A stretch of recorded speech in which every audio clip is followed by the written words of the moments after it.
আজকে বানাবো মোরলা মাছের চচ্চড়ি। কড়াইতে পরিমাণ মতন সর্ষের তেল দিয়ে দিলাম।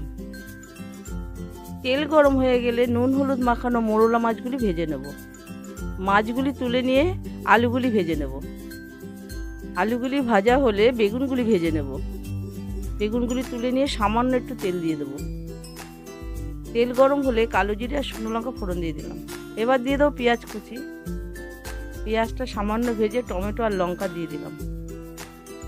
এবার দিয়ে দিলাম স্বাদ মতন নুন, 1 চামচ করে হলুদ গুঁড়ো লঙ্কার গুঁড়ো দিয়ে দিলাম, আর দিয়ে দিলাম 1 চামচ জিরের গুঁড়ো, স্বাদ মতন চিনি আর আদা বাটা দিয়ে দিলাম। এবার দিয়ে দেবো ভেজে রাখা আলু, বেগুন আর মোরলা মাছ। সামান্য একটু জল দিয়ে 7-8 মিনিটের জন্য ঢেকে দিলাম।